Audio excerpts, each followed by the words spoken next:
नमस्कार दोस्तों, आज हमारे साथ करनाल विधानसभा से आम आदमी पार्टी के प्रत्याशी हैं सुनील बिंदल जी, और उनसे आज बातचीत करेंगे क्योंकि जो उतार चढ़ाव आम आदमी पार्टी में हुआ था उसको लेकर, और जो दिल्ली के मुख्यमंत्री जी की रिहाई हुई है उसको लेकर आज सुनील बिंदल जी से बात करेंगे। सुनील जी, आपका हमारे पहले चैनल पर स्वागत है और बात करेंगे हर तरीके की उनको रिहाई हुई है उसको लेकर क्या बताएंगे सबसे पहले आप?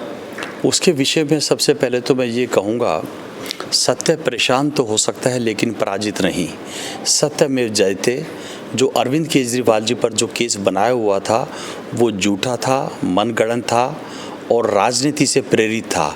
भारतीय जनता पार्टी जब धरातल पर किसी से मुकाबला नहीं कर सकती तो अपनी जांच एजेंसियों का दुरुपयोग करती है। सीबीआई और ईडी का उन्होंने हमारे नेताओं के केस में दुरुपयोग किया और परिणाम स्वरूप झूठे आरोप लगाकर उनको जेल में डाल दिया।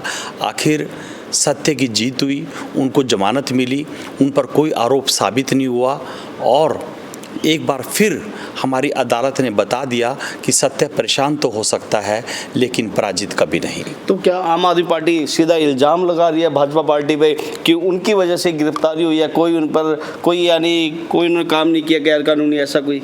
सर, आप ये देखिए, 17 महीने बाद मनीष सिसोदिया जी बाहर आए। 17 महीने में इन्होंने 400 से ज़्यादा रेड्स करी, एक कोई खोटी चवन्नी भी मिली। सत्येंद्र जैन जी से आज तक कोई खोटी चवन्नी मिली। संजय सिंह जी से कुछ मिला, केजरीवाल जी से कुछ बरामदगी हुई।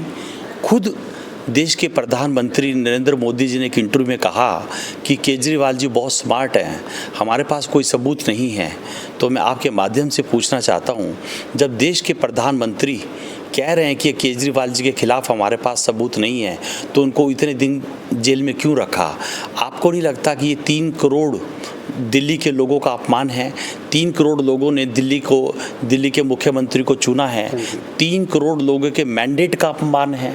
तो सर एक बात बताएंगे आप, क्या कानून सोया हुआ है जो बिना इल्ज़ाम के, बिना कोई ऐसा कार्य करे उनको जेल में डाल दिया? यानी जो भी नेता थे आम आदमी पार्टी उनको जेल में क्यों डाला गया? ऐसा क्या कानून सोया, जनता सोई है क्या?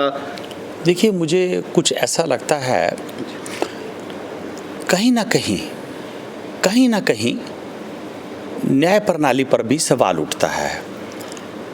हमारे जो बड़े न्यायालय हैं, सुप्रीम कोर्ट तो इस विषय में काफ़ी संज्ञान ले रहा है, पर निचली अदालतों में अभी इतनी सुनवाई नहीं है।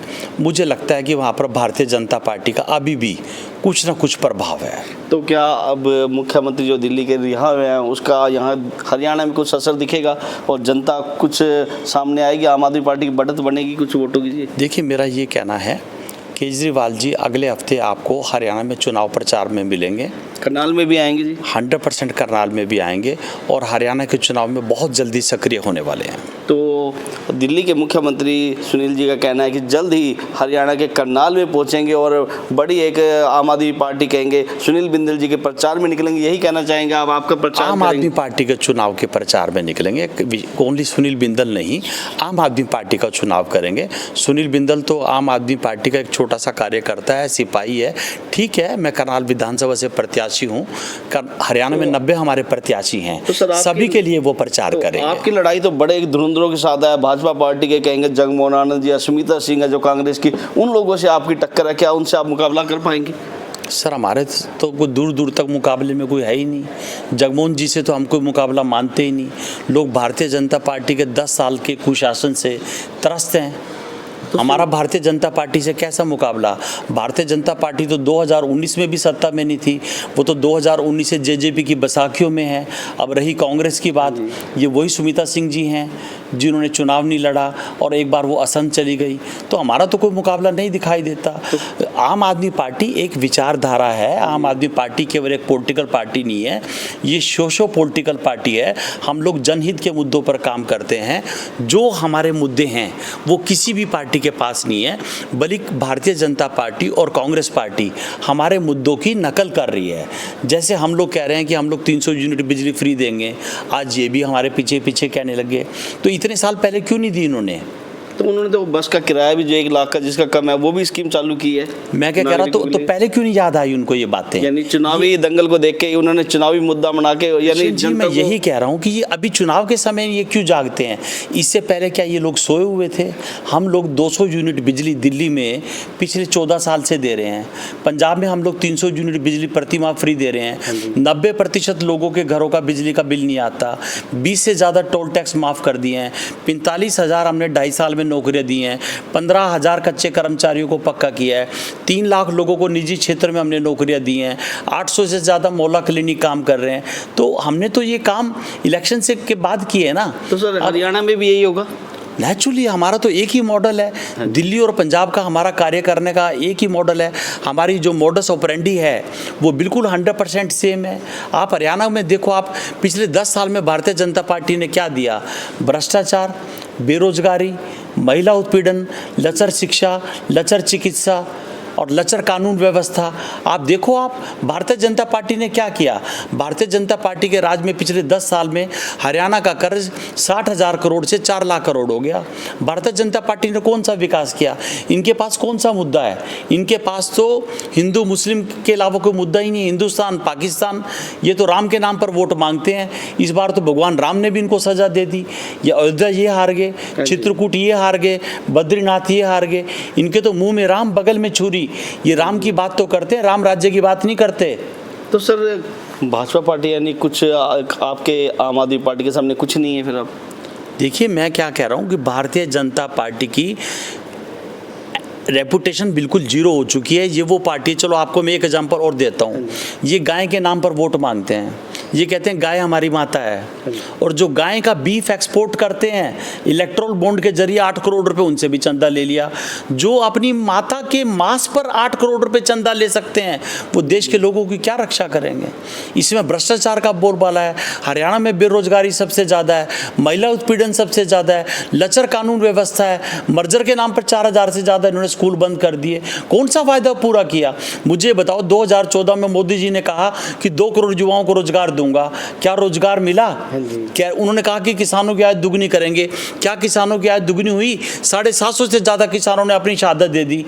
और नरेंद्र मोदी जी ने झूठ बोलकर वो आंदोलन खत्म कर दिया कि जल्दी हम आपके लिए कानून लेकर आएंगे एमएसपी का। झूठ बोला। वो 15 लाख रुपए का वादा किया था, क्या हुआ?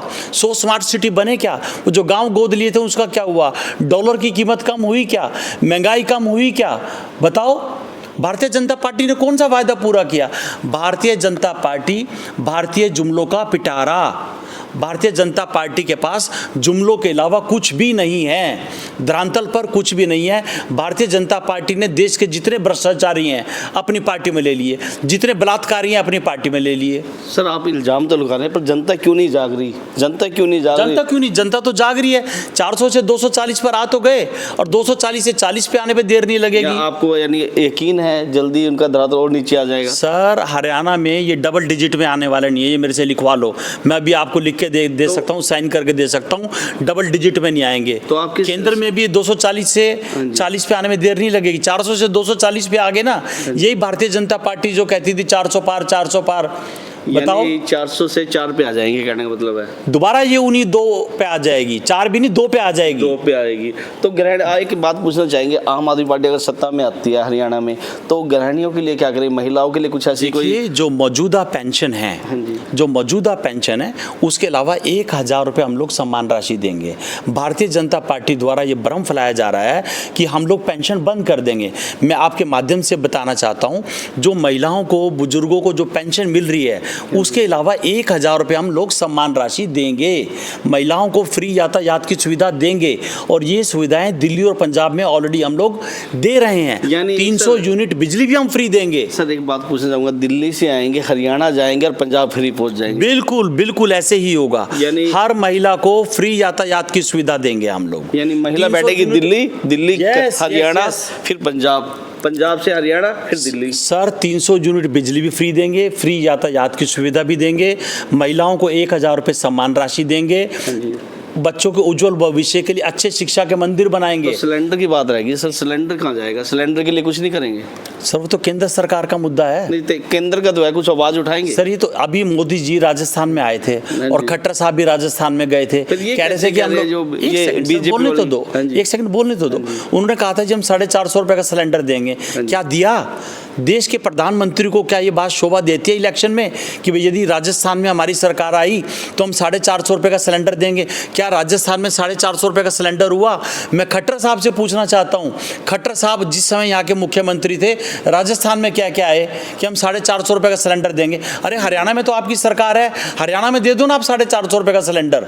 तो मैं यही कह रहा हूँ कृष्ण जी, इनकी कथनी और करनी में बहुत अंतर है। ये भगवान का राम का नाम तो लेते हैं, राम राज्य की बात नहीं करते। इनके मुंह में राम बगल में छुरी।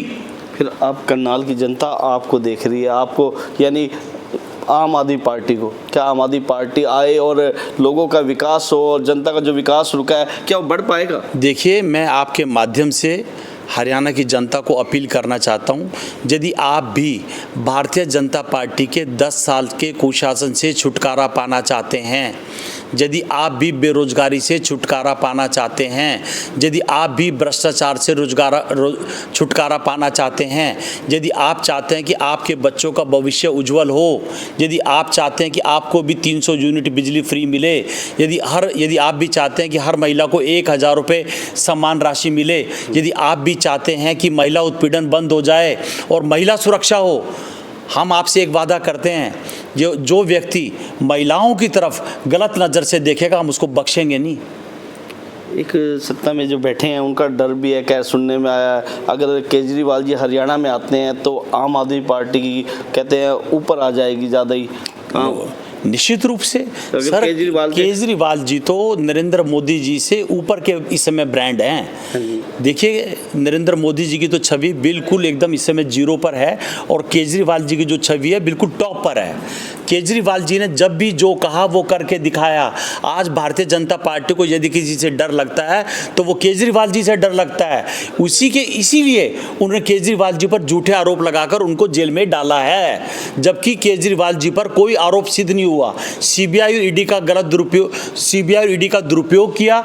इवन न्यायालय ने भी कहा कि जो सीबीआई है वो तोते की तरफ काम कर रही है, भारतीय जनता पार्टी के पिंजरे के तोते की तरफ काम कर रही है। तो सर लोगों से कुछ कहेंगे करनाल की जनता को, क्योंकि आप करनाल विधानसभा से चुनाव लड़ रहे हैं। मैं तो सिर्फ ये कहना चाहता हूँ, यदि हरियाणा के लोग भारतीय जनता पार्टी के 10 साल के कुशासन से छुटकारा पाना चाहते हैं तो इस बार बदलाव करें और आम आदमी पार्टी को मौका दें। धन्यवाद। एक बात और, केजरीवाल जी कब आ रहे हैं हरियाणा करनाल में? केजरीवाल जी बिल्कुल आपको नेक्स्ट वीक पूरे हरियाणा में दिखाई देंगे। 90 की 90 विधानसभाओं पर आप केजरीवाल जी को आपको मिलेंगे। आपको दोस्तों यही बड़ी खबर थी जो हरियाणा में जल्द ही केजरीवाल जी आने वाले हैं और क्या धमाका होगा तो आने वाला समय ही बताएगा। आप वीडियो को लाइक और शेयर करते रहें और हम आपको फिर मिलवाएंगे सुनील बिंदल जी से। और दोस्तों वीडियो को जरूर शेयर करें आप। नमस्कार।